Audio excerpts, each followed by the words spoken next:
gas is migrating underground and comes to the surface wherever it wants to, wherever nature says it can. So these data are underestimates. More wells are leaking that have been found to leak because the only place they look for leaking is at the wellhead. How would you go about determining whether there was leakage other than at the wellhead? How do you do that? It's a good question. It's a science question. I want to find out in a region, say Tioga County, how many wells are leaking by not only looking at the wellheads, but by looking over the entire region and detecting how much methane is leaking into the atmosphere. You do what we did at Cornell. You get together with a professor at Purdue who has his own private plane, and professors at Penn State who are very interested in this problem, and they put a methane detector apparatus in the plane, and you fly around the county for days and days and days, and you take readings of methane concentration. Science is just being done, literally. Paper is going to be submitted this week. Yeah. One other factor, and I'm wondering if you can answer, what's the impact of all the hundreds of thousands of wells that are already drilled and unplugged? The question is, what is the impact of the many thousands, hundreds of thousands of wells that have been drilled in the last 100 years for oil and gas development that have not been properly plugged and therefore might be leaking hydrocarbons into the atmosphere? We don't know. We don't know. Those measurements are just being made, starting to be made in the last year or two. All right, I want to move along pretty quickly because I kept you here way beyond your bedtimes. The myth is fluid migration from faulty wells is a rare phenomenon. Rare depends upon who's determining. I don't think 5% initial failure rate is rare. I think it's unacceptable. I think a growing failure rate as the wells age is equally unacceptable. And what are the health impacts? You will have contamination of underground sources of drinking water. Private drinking water wells are being contaminated. There are literally hundreds of confirmed cases in Pennsylvania in the last 5 years. Confirmed. Hundreds of cases of contamination of private drinking water wells, not from fracking. Somebody from the industry will stand here and say there is not a single confirmed case of fracking contaminating a well in Pennsylvania in the last 5 years, and I would agree. And then I would say, so what? The person who has lost their drinking water well, frankly, doesn't care whether the contamination came from fracking or from drilling. It's contaminated. It wouldn't have happened if you hadn't drilled the well. So make sure, that's one of the reasons I don't like to use the word fracking, because it's misconstrued. Industry can say fracking didn't cause any of this. Yeah. Does that mean there are no problems? No. Okay, last one. Natural gas is a clean fossil fuel. As I said, the implication of the word clean here is that because it produces less carbon dioxide when methane is burned than its siblings, coal and oil, it's better for climate change. That's another one of those illogical things. You can't make something which is bad better than bad. Any philosophy professors here? Am I missing something? I don't know. All right, carbon dioxide. You all know the story of carbon dioxide concentration in the atmosphere. It's rising. That's scientifically proved. This is government data from NOAA. Concentration of carbon dioxide in the atmosphere is increasing. Industry says methane is a clean fossil fuel because when you burn it, it produces much less carbon dioxide than you get when you burn coal or oil for the same energy equivalent amount. To produce the same amount of energy from coal, oil, and natural gas, you get much less carbon dioxide by burning natural gas. Therefore, the myth is true. It's cleaner. Is it clean? Oh, that little ER on the end of a word means so much. How many English professors do we have here? Okay, you can be cleaner without being clean, because you not only have to take into account carbon dioxide, you have to take into account the other greenhouse gas, methane, which is natural gas. So what do you know about methane? Well, here's what you didn't know. This is data going back to the year 1000. This is the concentration of methane in the atmosphere. And up until the beginning of the Industrial Revolution, the concentration of methane in the Earth's atmosphere was more or less constant. Starting with the beginning of the Industrial Revolution, it started to increase, and it's more or less doubled in the last 300 years. More recently, Again, this is government data. Here's the source. 1987 to 2012 continues to rise. So what? Who cares about methane? President Obama doesn't care about methane. Apparently the EPA at this point doesn't care much about methane because they keep saying that carbon dioxide emissions in the United States are down.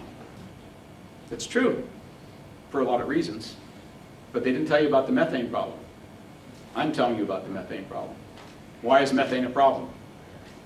Read it. I'm taking a break here for 30 seconds. I'm losing my voice. Science. Current science says, here's your most recent paper in a reputable journal.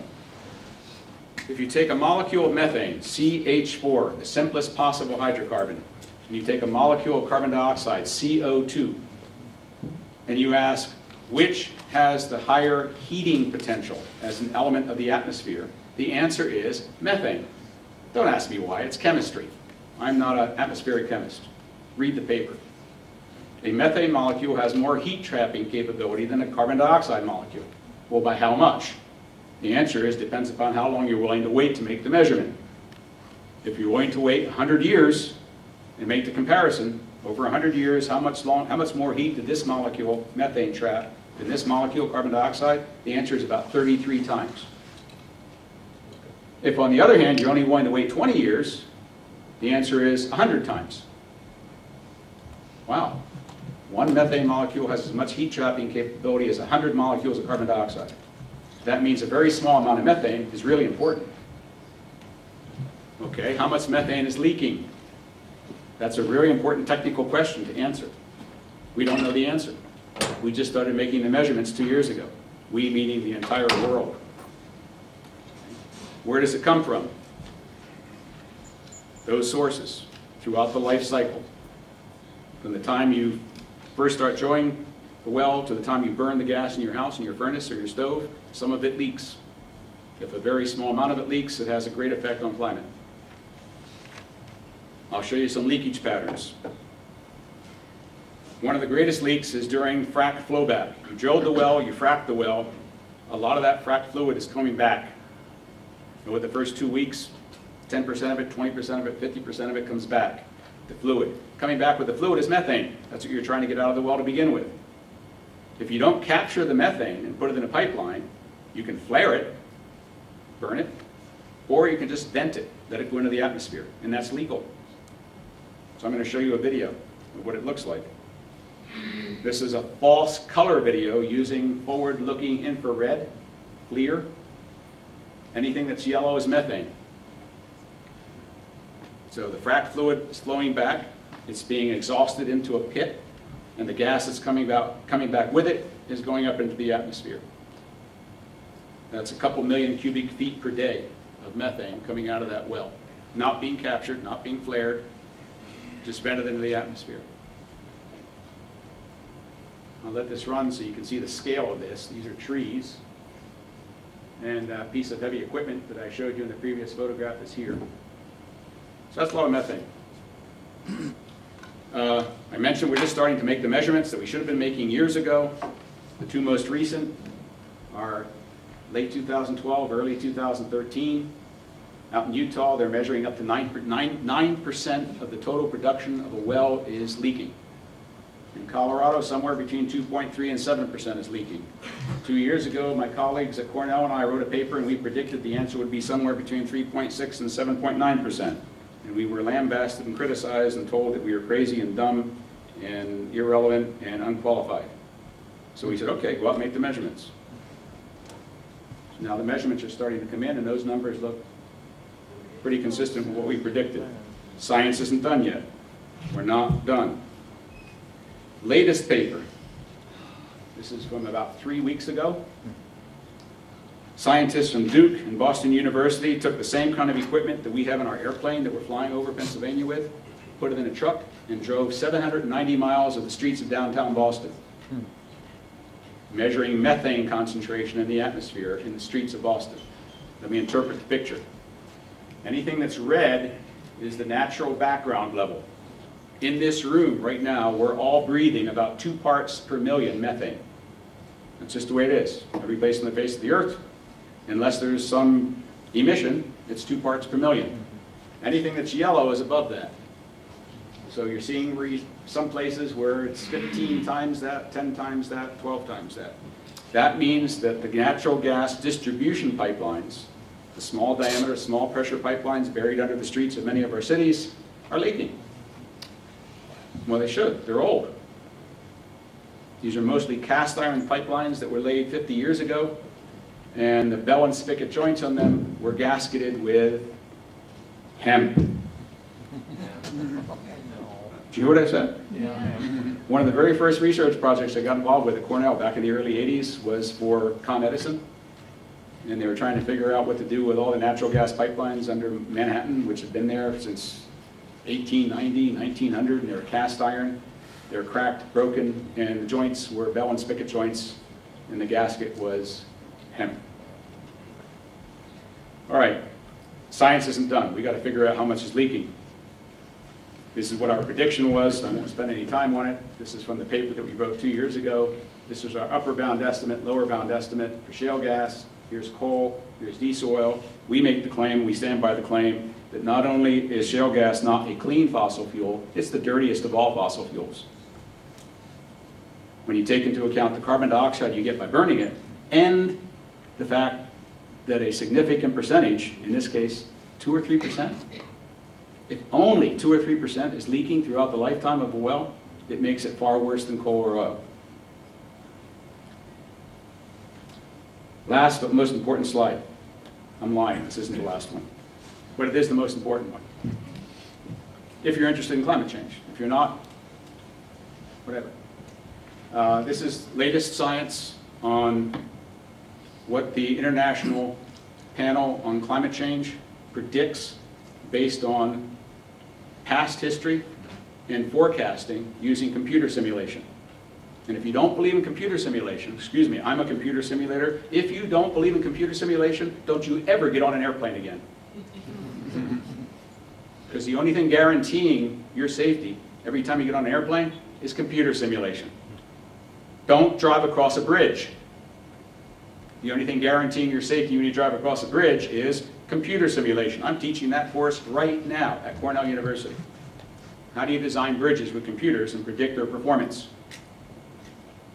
So it's the same idea. You use the very best science, you encode that science in computer programs, you find the biggest, most powerful computers, you do a prediction, and then you do it 10,000 times again. And every time you do it, you vary something, because you don't know anything perfectly well. We don't know what the gusts are going to be on the wings of your 747 when you're flying over the Atlantic. We don't know how old the airplane is. We don't know who manufactured it. We don't know how it's been maintained. We take all those things into account, and we keep rolling the dice until we get a statistical distribution of outcomes and a confidence limit. This is measured data. Year 1900, year 2013. This is the change in the average atmospheric temperature on the Earth. Change. Since 1900, it's gone up about 0.8 of a degree centigrade, 1.5 degrees Fahrenheit. That's measured. These are predictions. If we get to 2 degrees, we're in bad shape. Very, very bad things happen if we ever get to 2 degrees.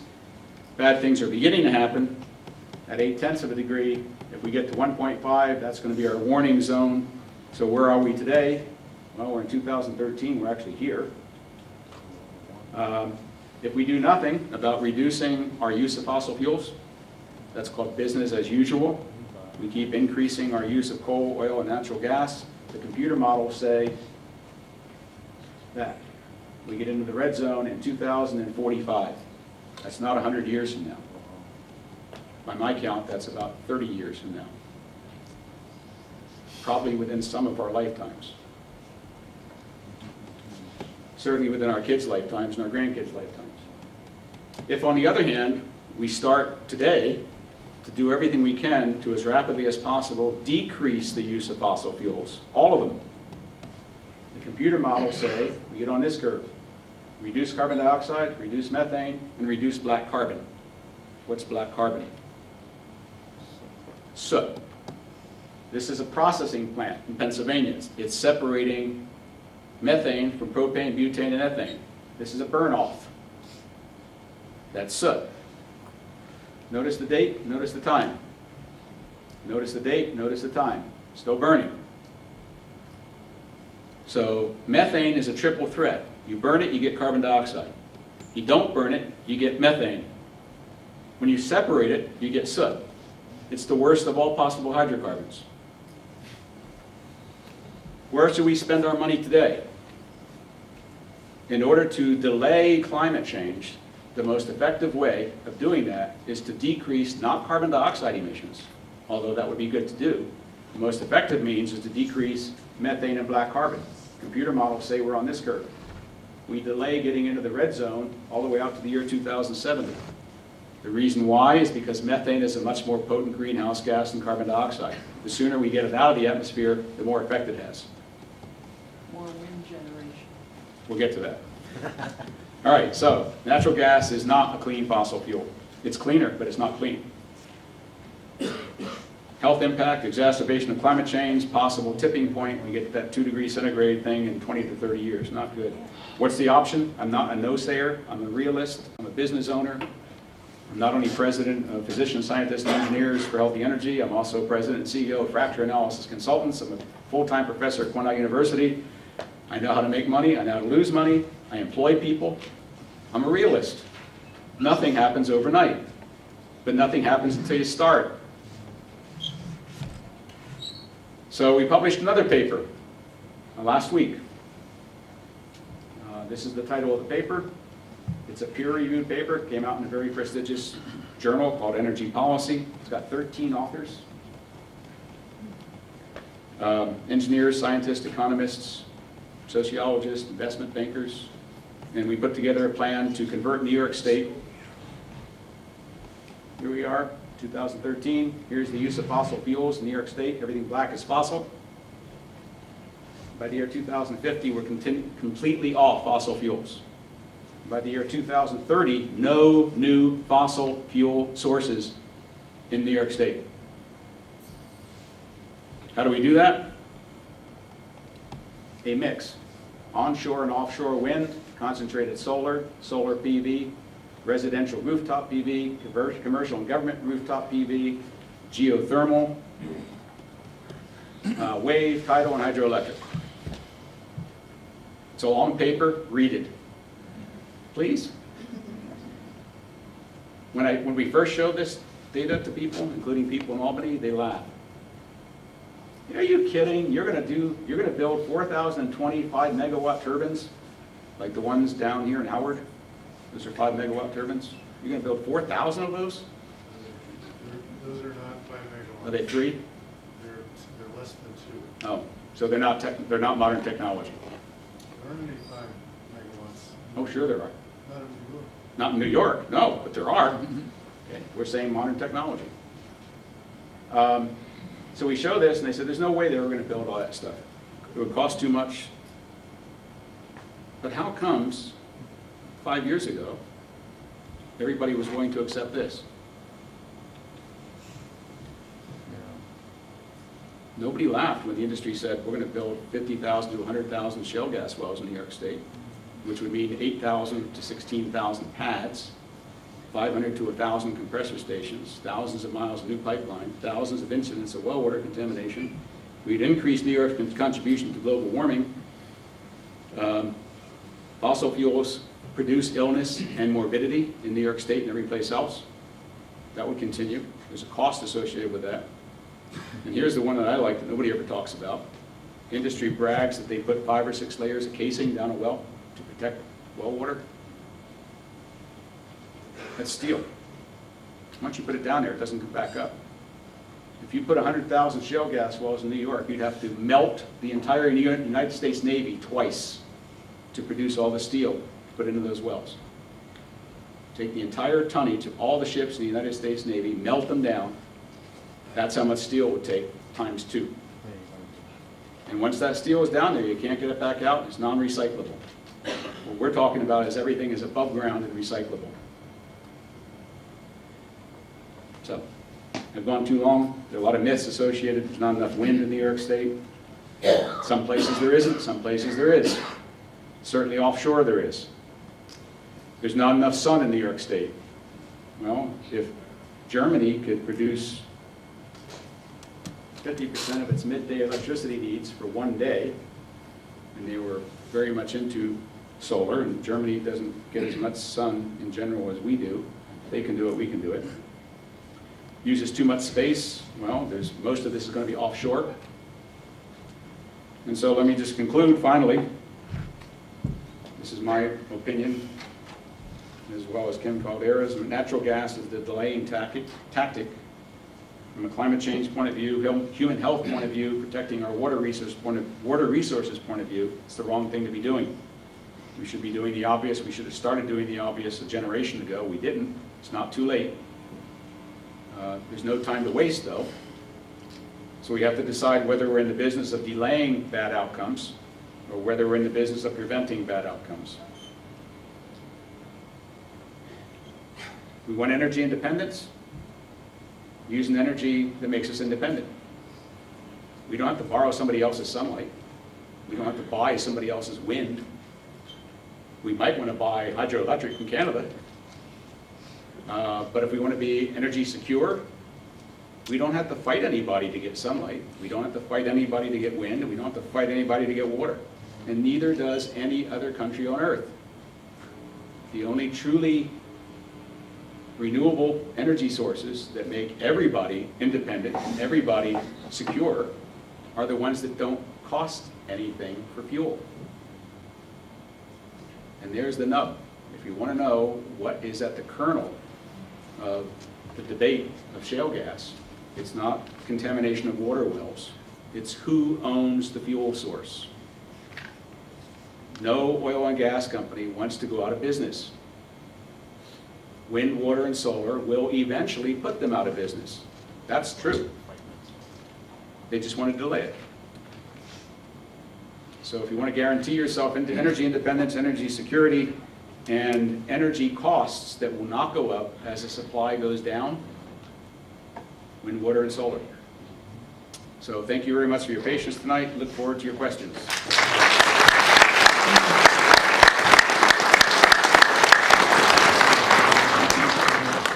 Ask Dr. Ingraffea just to field his own questions. We planned to end at 8:30, but that's not going to happen. If anyone does need to leave, feel free, and we'll just continue to talk, I guess, for a little while and see how things go. So, go ahead. Yes?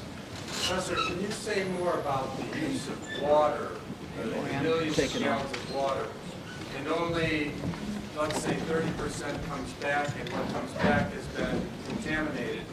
And what stays down there, never to be recycled, never again available to our use. Is that one of the unspoken catastrophes in this process? I would not characterize it as unspoken. There have been many people who have spoken to that issue. Frac fluid, which is mostly water, which stays underground, is lost to the hydrological cycle. In some places, that's not that important right now. If you ask the people in Oklahoma, Texas, Kansas, Colorado, which have been in drought for some years and will be in drought for the foreseeable future because of ongoing climate change, where would they rather use their water, for agriculture or for fracking? You get a different answer. So there is literally competition, not yet warfare, but competition for water in areas where it's scarce. Central Valley of California is the next major target for shale, oil, and gas production. The Monterey Shale, which underlies much of the Central Valley, which, as you know, is where we get a lot of our fruits and vegetables, and where it is notoriously dry, and they rely every year on snow melt in the Sierras and water from the Colorado River pumped up. The Central Valley of California is now going to be a scene of intense competition for water use. Do you use the water and lose the water to get energy, or do you use the water and reuse the water for agriculture? So people say in New York State we shouldn't worry about it because we have so much water. Well, water is an international commodity. If we're taking water out of the atmosphere and out of the groundwater in New York State, there's someplace else on the face of the earth that isn't going to have it. We all live downstream from everybody. Enough said. If we're going to develop alternative fuels, has the question been asked that the gas and oil industry probably will be the ones to develop those, but only after they've made world profits on what they're doing now? I wrote a letter to Rex Tillerson, who's the CEO of ExxonMobil, and I asked him to very seriously consider doing what you just implied, which is starting today to transform the #1 company on the planet, ExxonMobil, into its next phase of life. ExxonMobil right now is teetering as are most major fossil fuel companies. They don't control very much of a remaining resource. Most of it is being controlled by, quote, foreign powers. And if the company wants to have more than another 10 or 20 years of life, he has to start transforming. And I worked with these guys for 25 years. They're the best and the brightest. The oil and gas industry does not hire fools. They can afford to hire the very, very best people we produce in our universities, and they do. And that's a tremendous amount of brain power. And many of those people would just love to be working on something other than what they're working on if they were given the opportunity. So instead of giving lip service, remember BP, Beyond Petroleum? You know how long that lasted. Instead of giving lip service to it, be serious about it. I do not want BP and ExxonMobil and Chevron to go out of business. They employ millions of people. They've given us the standard of living that we have. More power to them. Fantastic, but your time's done. Start the transformation while you still can. Get people to start loving you again. I want to pull into an ExxonMobil station in my all-electric car. I want them to sell me electricity. Please, Rex. Here, wait a minute, I got to show you something. See if I can find it real quick.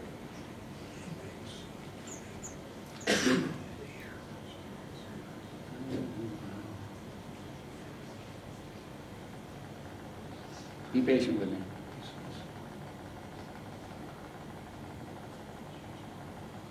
I'll find it. Speaking of Rex. At this time, I normally tell Sicilian jokes, but I think there are a few more in the audience. I come prepared for questions, and look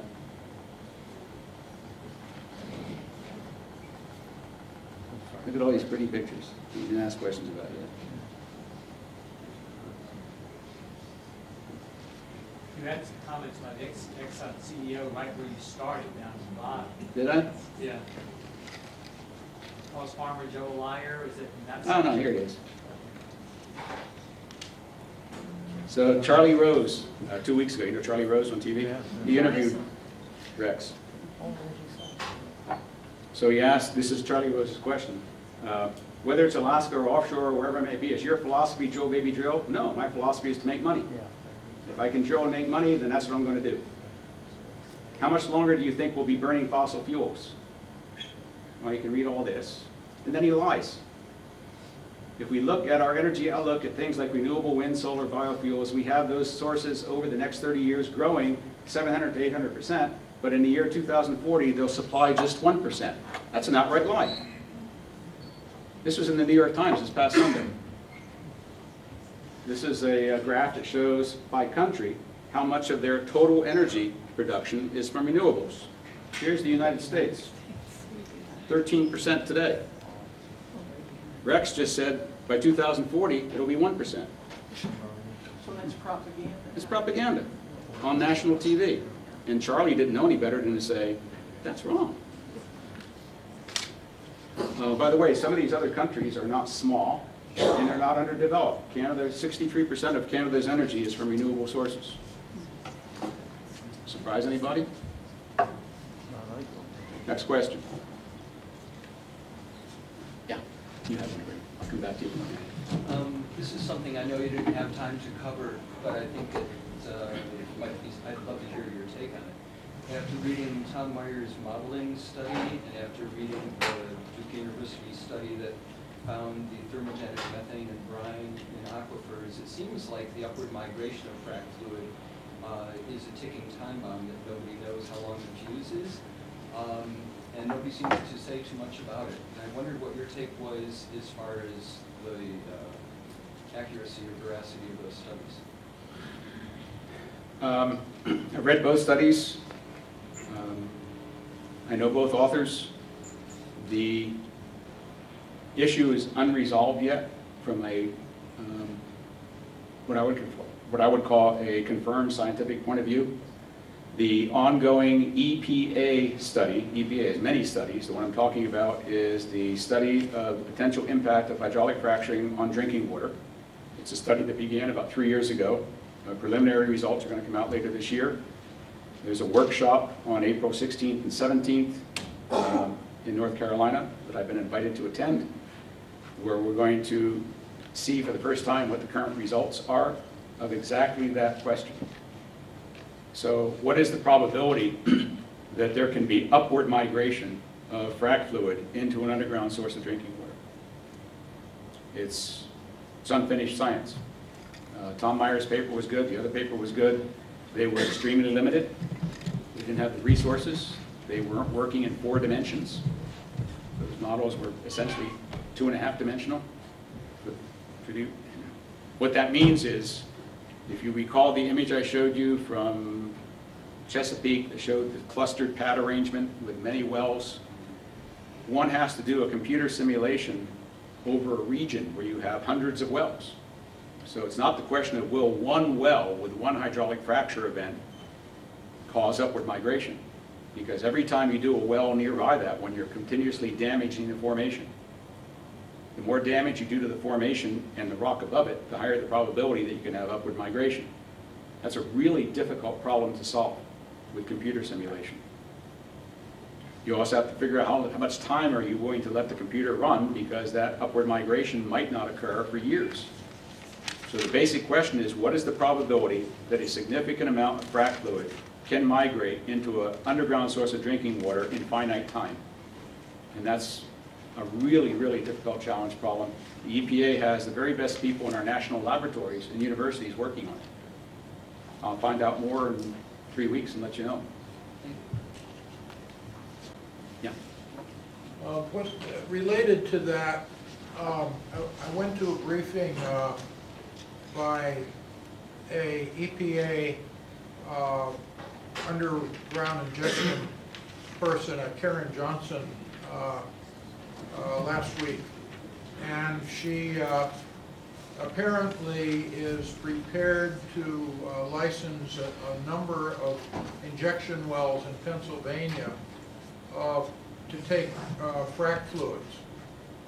I pointed out to the Pennsylvania DEP guy that was there, Scott Perry, that if it's true that the Marcellus is the cap rock for the Oriskany, and these injection wells are going to be drilled into the Oriskany, and the Marcellus gets fractured above the Oriskany, what's the chance of these injected frac fluids getting up into the Marcellus? I wonder if you have any thoughts on that.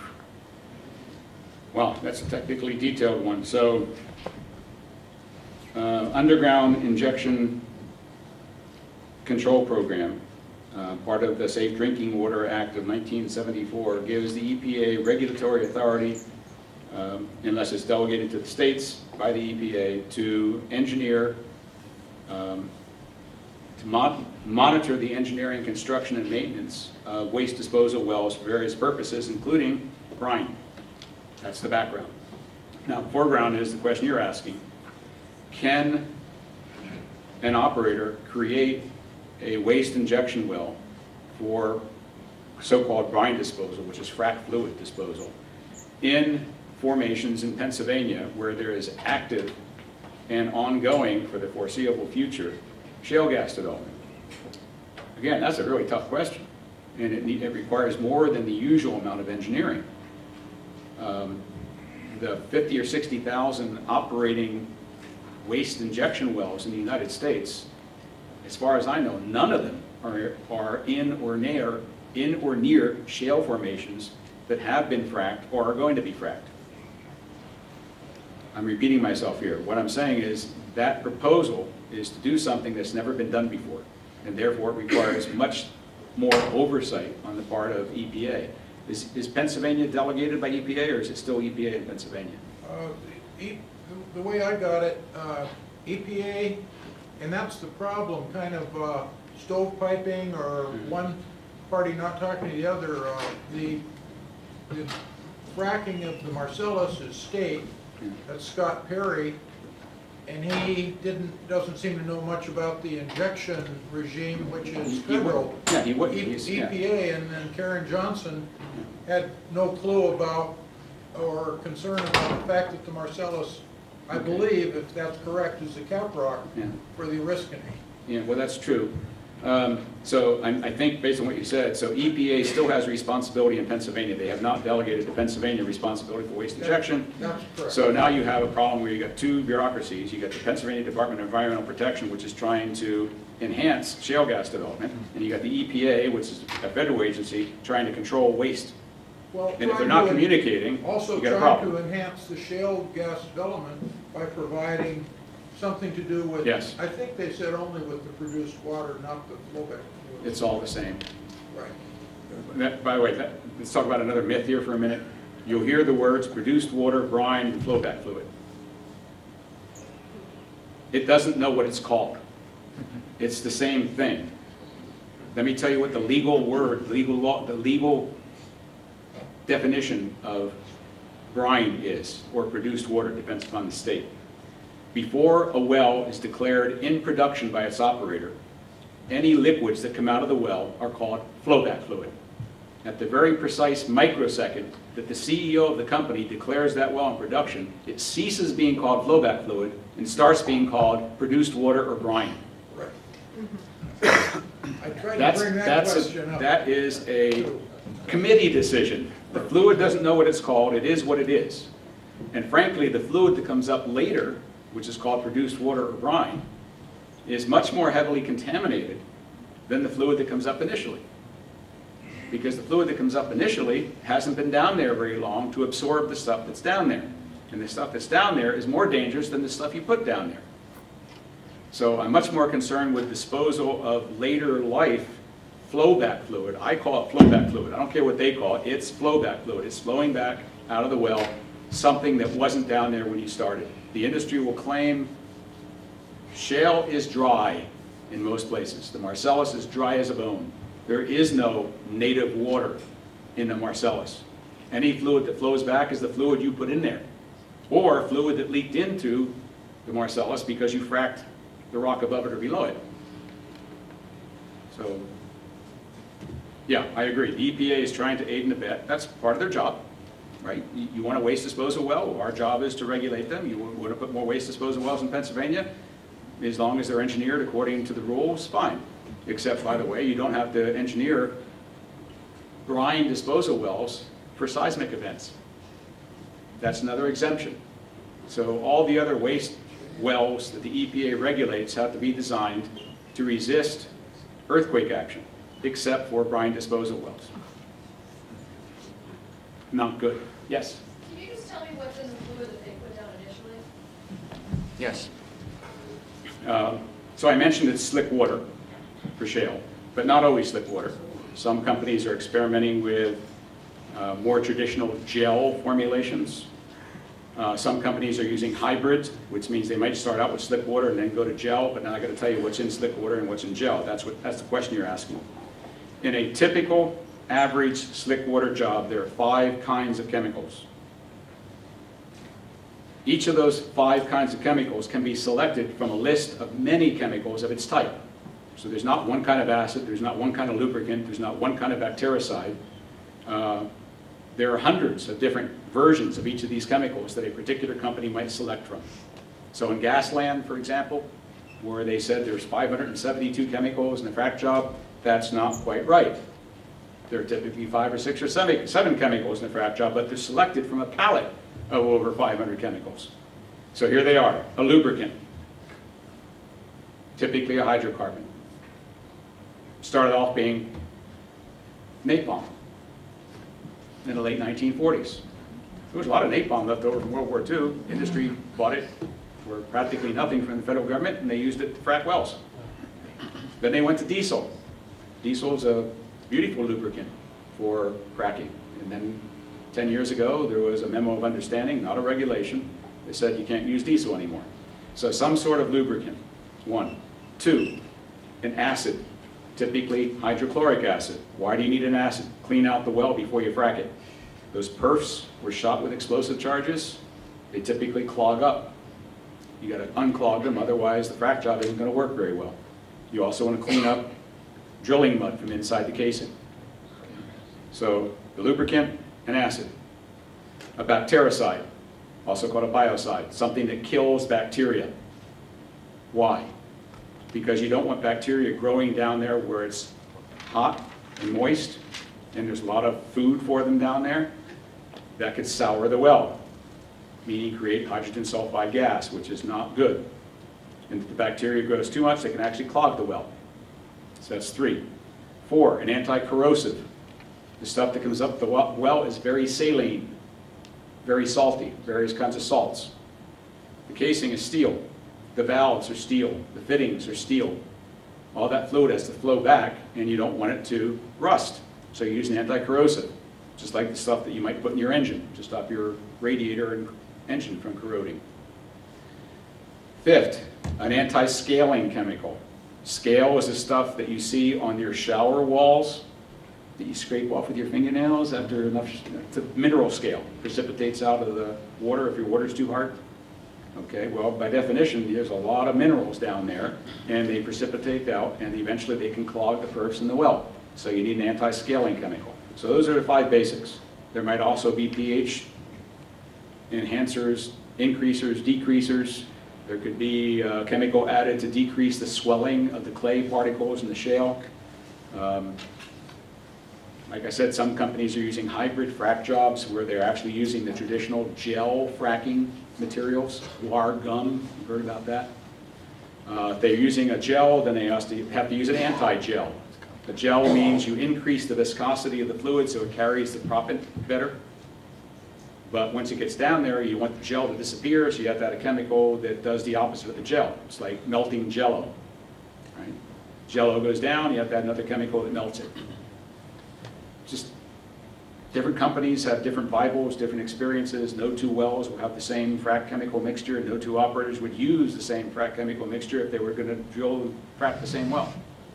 There are 70 or some operators operating in Pennsylvania right now, and there are 600 in the United States drilling oil and gas wells.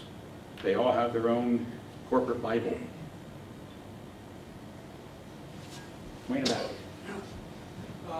Is there any toxicity of drilling mud? Is there any danger from the initial drilling before it's cased into polluting water supply? Yes and yes. So, I'm trying to think if I have a picture to show this. While the well is being drilled, this has nothing to do with fracking. While the well is being drilled, a fluid has to be in the well while the well is being drilled for a couple of reasons. 1, you need a lubricant for the drill bit. 2, you need a coolant for the drill bit. That drill bit is grinding rock, so it's getting hot, so you got to cool it. Number 3, you have to have some way of getting the drill cuttings, the crushed rock that you're creating at the bottom of the hole where you're drilling, you're crushing rock. That crushed rock has to get to the surface, so you have to create a flow path. A liquid has to be pushed down the inside of the drill string, gets shot out of holes in the drill bit, and carries the drill cuttings up to the surface.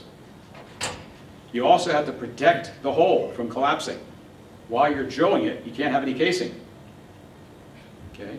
So if the pressure of the earth is too great, it will collapse the hole. So you have to have a fluid in the hole while you're drilling that counteracts the pressure of the earth. They do that by controlling the density of the drilling mud, using things like barium and compounds of barium to control the density of the drilling mud. So yes, you always have to have something in the well. It could be air. Compressed air can be used to lubricate, to cool, to carry drill cuttings, and to apply pressure to the walls of the well so that it doesn't collapse. So they can drill on air, they can drill on mud, they can drill on soap, they can drill on combinations of soap, mud, and air. Again, different companies will do different things depending upon the geological conditions they encounter. While the well is being drilled, the bottom of the well is always open. And the part of the well that's been drilled since the last casing went in is always open. So if it's open to the water table, anything that's currently in the well can get into the water table. And again, it doesn't matter whether you're fracking the well or not, it doesn't matter whether it's a gas well or an oil well or a water well. While you're drilling the well, whatever fluid is being used in the well for all those purposes must come in contact with the water table. There's no way around it. So many of the incidences reported, confirmed throughout the world of well water contamination are the result of drilling fluids getting into the water table. Are those fluids dangerous? Some of them are. How long will they contaminate the water table? Well, eventually you're going to case and cement the well. You finish drilling it. You no longer have direct contact with the water table. Until that water table cleans itself out of whatever went into it during drilling, you will have contamination. So some people's water wells immediately, within a few days after drilling starts, if they're down water, down gradient with the flow of underground water is so from the gas well to their water well, will see their well turn color. And it will have chemicals in it. They wait a month, clears up. In the meantime, maybe some damage was done. Can I answer your question? Yes? You say until that water table clears itself, but it's always somebody's downstream. Water is not a renewable resource. Exactly. It's a limited resource. And Exactly. And whether it's fresh water or seawater, I mean, the oceans are polluted now. Yeah. There's PCBs and penguins in the Antarctic and polar bears in the Arctic, so. I didn't mean to belittle the situation, because remember what I said? Yeah. They're not going to drill one well. Yeah. Okay. So you could have your water well contaminated because the well was drilled, 1,000 feet from your home, and a month later it clears up. And then they come back and drill the second well, same thing happens. I wasn't trying to belittle. No. And one more thing to that. By the way, this is what's happening in Dimmick today. For those of you who've been following the Dimmick case, the Dimmick wells went bad in 2009, and by the time EPA finally went to investigate, it was 2012, and a lot of the wells had cleared up, and they said, hey, there's nothing wrong with these wells. And then they allowed Cabot to go back and start drilling and fracking again, and whoopee, it starts over again. The industry knew that was going to happen. Whatever. Who hasn't asked a question yet? How about over there? I saw an article from the National Renewable Energy Laboratory. It is a life cycle assessment of comparing conventional and unconventional gas and coal for electricity generation, consuming cycle gas turbines. Their report showed greenhouse gas equivalent CO2 equivalent grams per kilowatt hour would be half that. So I was wondering what your comments were on how your estimates were. Good question. I expected it. So I mentioned during my talk that 2 years ago, Bob Howarth, who's a colleague of mine at Cornell, and Renee Santoro, who's another colleague of mine at Cornell, published a paper in a reputable journal. And we predicted, not based on measurements, but we predicted based on paper study. That is, we got all the documents that we could from EPA, from DOE, from the oil and gas industry, from states. And we investigated how much methane we thought was leaking over life cycle. So you mentioned life cycle in the NREL study. We published that paper. It was the first paper of its type. No one had ever asked the question, is natural gas cleaner than coal or oil?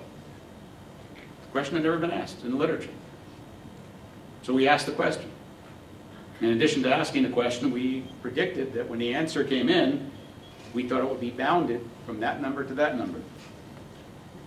And we said in that paper, we better get busy actually making measurements. Paper studies are good, but you can't confirm a paper study. You have to actually get out there and make measurements. Measurements are difficult.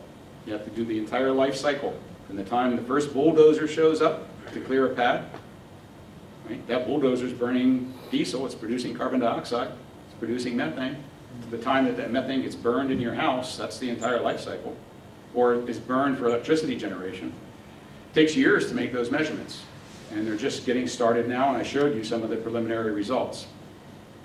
Getting back to your question, immediately after, actually before our paper was published, the two authors of that paper from NREL came to Cornell University before our paper was published. And they gave a presentation which had the same title as our paper. Telling you the truth, you can confirm it. You can call those guys and ask. So they gave a talk in which they did not mention our paper.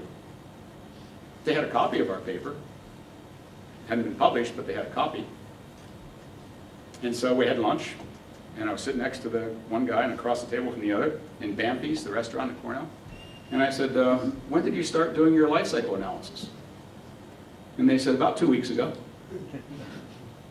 And I said, took us 2 years to do ours. And they said, well, Secretary Chu said to get on this real quick and get up here and counteract your paper.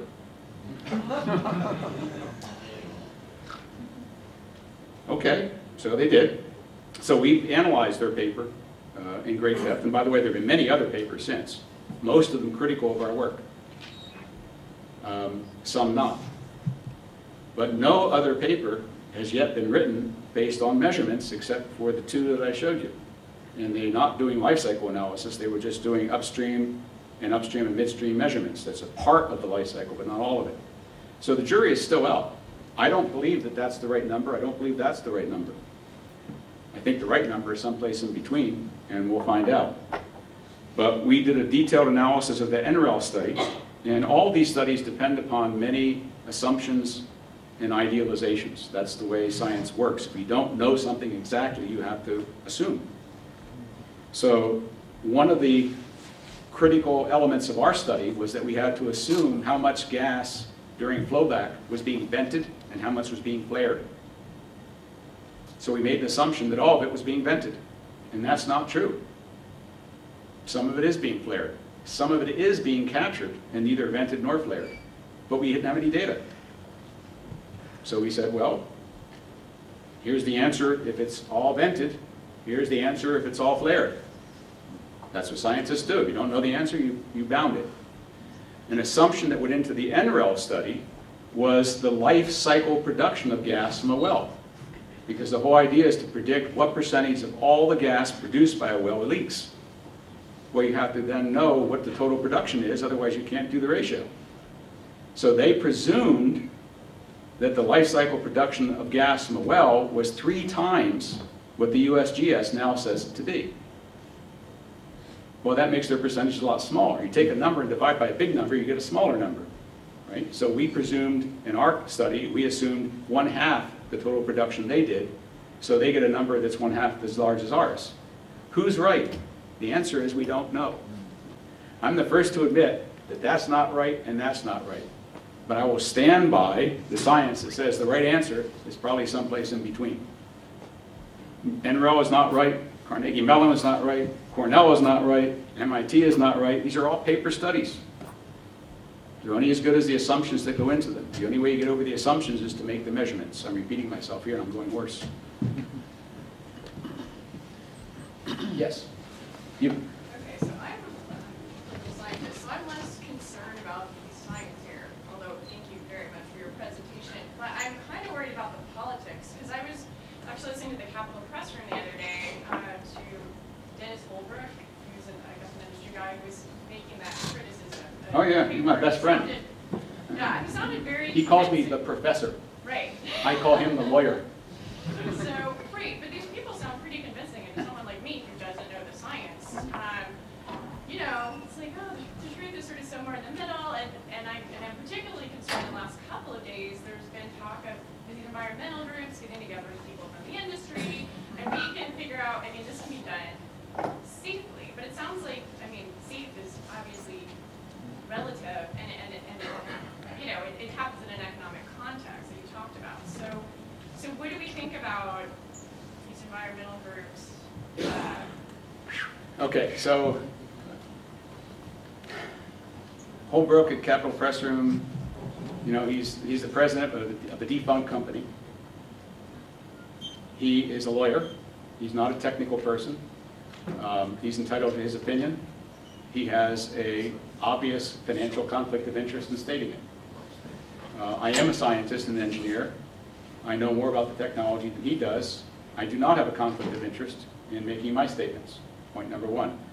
Second part of the question, what about this recent flare-up of the Environmental Defense Fund, EDF, the largest and most heavily funded environmental not-for-profit green group in the world, allying with 3 or 4 large oil and gas companies, and the Heinz Foundation, which is one of the largest philanthropy groups in the country, funding anti-fracking groups, getting together and forming what they call the toughest regulations in the nation, 15 points that they published, and then saying that there's now peace between the environmental community and the oil and gas industry.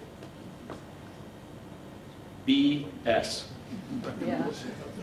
I'm sorry, I'm being gross here. That stands for Bachelor of Science. Just to add a comment, I'm from Pennsylvania, and they don't represent grassroots environmental groups across Pennsylvania, all right, who are resisting what's happening to our communities, our homes, our properties, our families, and our health, okay? So I've had an ongoing discussion with EDF, with Mark Bronstein, who issued the press release announcing this big thing, and with Fred Krupp, who is the executive director of EDF. So we literally were exchanging emails every day, and they're getting copied to all the other big environmental groups like Sierra and NRDC, Earth Justice, Earthworks. Yesterday they stopped emailing me back. So I challenged them. I said, prove to me that these 15 points are tougher than the 9 commandments I issued 4 years ago. I have 9 commandments published in the Huffington Post. I wrote out what I thought were the 9 toughest regulations that the industry should abide by. And so I challenged them. I said, Mark, you take your 10 and you compare them to my 9 and you tell me which are tougher. He gave up. So point number 1 is that they're not tough. You can hardly have a set of regulations based on 15 points. I mean, how many pages were the proposed New York State regulations? A couple hundred pages. And let's see, Article 78, Pennsylvania is a couple hundred pages. And they're saying the toughest regulations in the country are 15 points. And they're full. There is not a single statement in that set of 15 toughest regulations that mentions the word setback. Oops, they forgot that one. There's a line, one of those 15 says that oil and gas companies shall be required to case and cement their wells to prohibit contamination of water wells. Oil and gas companies shall be required to cement and case their wells to prohibit contamination of water wells. Does that sound like a tough regulation to you? They always cement and case wells. They always cement and case wells. You don't prohibit contamination of underground sources of drinking water by cementing and casing wells. You're just saying you have to do what you've always done. So it's mindless, and it's, in my opinion, and you can quote me on this, anybody who's here from the press can quote me, there are 2 things going on here. One is a strategy by the oil and gas industry to divide. You can take the Heinz Foundation, which funds my organization, by the way. PSE is partially funded by the Heinz Foundation. So I don't know which way to turn at this point. They're giving me money, not me, they're giving the organization money. Our staff gets paid to do the research. The research shows what I just showed you tonight, and now they're saying, but it's okay. I don't know what, that's called divide and conquer. And they're taking EDF, which is the largest, most well-funded, prestigious green environmental group, and what they're trying to do is disprove that. All you have to do is read PR coming out of EDF for the last 2 years, and they have an ongoing study, life cycle analysis, of methane emissions from shale gas development. They started the study a year ago. And they're going to publish it. You know where they're going to, you don't believe me yet, this is all PR? Guess where they're going to release the preliminary results? Cornell University. Yes, they're sending the professor from Texas who's leading the project to Cornell on April 29th to release their results, less than a year after they started the study. But should we That's show called- up to ask questions there? This is, you should. This is called, okay, there's science-based policy, and then there's policy-based science. Yes. So EDF decided 2 years ago that was wrong because it couldn't be right, because if it's right, we shouldn't be producing shale gas. And they'd already taken their $10 million from Bloomberg, okay, who is safe, because he's in New York City and they're not going to frack the New York City watershed. And Bloomberg is tremendously against coal, as he should be, as everybody should be. And he wants coal to go away, and the way to kill coal is to use shale gas. So shale gas has to be the right policy. Now go out and do the science to prove it. That's back asswards. Excuse me. What we said is, test the hypothesis. Is shale gas a cleaner fossil fuel? Test the hypothesis. We challenge people to say that that's wrong and that's wrong, and so do it. But you can't have a policy statement that says you're wrong and now we're going to do the science to prove it. And that's what EDF is doing, in my opinion. Yeah. At the beginning, you mentioned the four technologies that kind of came together to allow this shale gas drilling to take place. I just wondered if there are any other technologies that you know of or you might advocate for that might be expensive or for whatever reason not used now that you would recommend be put in place in regulations. Okay, good question. So here's my personal policy. It's not EDS policy, Sierra's, it's my personal policy. And it's an indirect answer to your question, but I'll get a direct answer to you in just a sec. So wherever shale gas and shale oil are currently not under development, they should be under moratorium. And they should be under moratorium until all the science questions that I mentioned have been thoroughly answered. And if the science then says it can be done in such a way that we do not cause the cost of the harm to be greater than the cost of the good, go for it. But we haven't finished the science. Wherever it's already under development, constrain it with truly tough regulations, truly toughly inspected and enforced by fines that are equivalent to the harm done. So the most egregious harm done in Pennsylvania so far were the Bradford County cases and the Dimmick County cases. In one case, 13 families, in another case, 16 families lost their water wells forever. In one case, Cabot was fined $190,000 for screwing 13 families out of their water. In Bradford, 16 families lost their water. And Chesapeake was fined $700,000. Do you know what a $700,000 fine is to Chesapeake? Okay, each one of the wells that was leaking was a high-producing well. Both the Dimmick wells and the Chesapeake wells in Bradford were among the highest-producing gas wells in Pennsylvania. They're going to produce $15, $20 million worth of gas each. And they're fined $190,000 and so on. That's not tough enforcement. So that's the second part of my policy. And that's where constraint means tough regulations. And I'll show you my set of regulations. So one of the things, it would take all night to run through, technologies. You must use recycled frac fluid. It's not an option. Everybody has to recycle all their frac fluid. Not 90% of it, all of it. It's tough. It's going to cost more, but it's tough. All companies have to use reduced emission completions. By federal law, they have to start doing that January 1st, 2015. It's still a year and a half from now. In the meantime, that's 37,500 more gas and oil wells that will not be using reduced emission completions. Why would New York propose regulations, as they did, which did not require reduced emission completions until the federal mandate? New York State could have said, no, you start doing it today. That would be a tough regulation. Is that all that methane that's just? Yeah. So there's two examples. Radiation detecting. Alpha, beta, gamma detectors on all pads, alpha, beta, gamma detectors on all trucks leaving pads, alpha, beta, gamma detectors on all wastes, solid, liquid, and gas coming from pad. And finish, done. It's tough regulation. Why would you not want to do any of those things?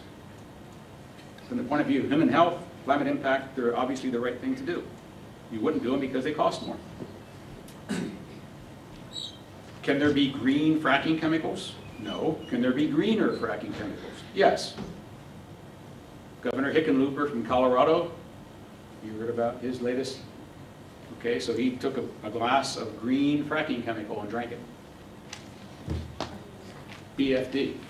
What he should have done is drank the stuff that came back up. Wouldn't do that. So I'm answering your question anyway. There are lots of things that the industry could be forced to do which would decrease but not eliminate human health impacts, environmental impacts, and climate change impacts. In no state in the country, as far as I know, in no country in the world, as far as I know, has proposed or enacted such regulations. They're fought tooth and nail by the industry at every turn, as they should. The purpose of an industry is to turn a profit. I could show you other quotes. I think those policy statements might be a good place to wrap up the public part, because we've gone a lot longer than we intended. But he can stay around and answer individual questions as long as I have my guess voice he's willing. going. But thank you very much. We just all Thank you.